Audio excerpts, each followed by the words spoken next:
അങ്കണപ്പൂമഴയായി അംഗൻവാടി കുരുന്നുകളുടെ കലോത്സവം വർണ്ണാഭം. VKN സ്മാരക വായനശാല ഹാളിൽ നടന്ന കലോത്സവം തിരുവല്ലാമല ഗ്രാമപഞ്ചായത്ത് പ്രസിഡന്റ് കൃഷ്ണപ്രസാദ് ഉദ്ഘാടനം നിർവഹിച്ചു. നമ്മുടെ കലാപരിപാടികൾ അവതരിപ്പിക്കാൻ പോവുകയാണ്. അതിന്റെയൊക്കെ സന്തോഷത്തിലാണ് നാം ഏവരും. നമുക്കറിയാം, നമ്മുടെ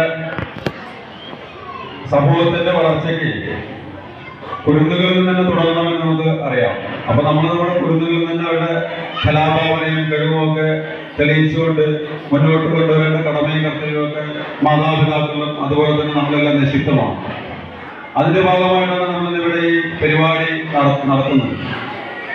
15 വർഷത്തിന് ശേഷം ആദ്യമായിട്ട് ഇവിടെ പരിപാടി നടത്തുന്നുണ്ടെങ്കിലും നമ്മൾ എല്ലാ വർഷവും നടത്തി വരാറുണ്ട് എന്ന് നമ്മളെ ചിന്തിപ്പിക്കുന്ന തരത്തിലാണ് ഇന്നത്തെ പരിപാടികൾ. അതിനുവേണ്ടി നമ്മുടെ 28 അംഗനവാടിയിലെ ടീച്ചർമാരും അവിടുത്തെ ഹെൽപ്പർമാരും അതിനോടനുബന്ധിച്ചിരുന്ന അവിടുത്തെ കമ്മിറ്റി അംഗങ്ങളും ഒക്കെ വളരെയധികം അശാന്ത പരിശ്രമം നടത്തിയിട്ടുണ്ട് എന്ന് നമുക്ക് ഇതിൽ നിന്ന് മനസ്സിലാക്കാൻ കഴിയും. തിരുവല്ലാമല പഞ്ചായത്തിലെ 28 അംഗൻവാടികളിലെ 250-ൽ പരം കുരുന്നുകളുടെ കലാവൈഭവങ്ങൾക്ക് സാക്ഷ്യം വഹിച്ച് അങ്കണപ്പൂമഴ പെയ്തിറങ്ങി.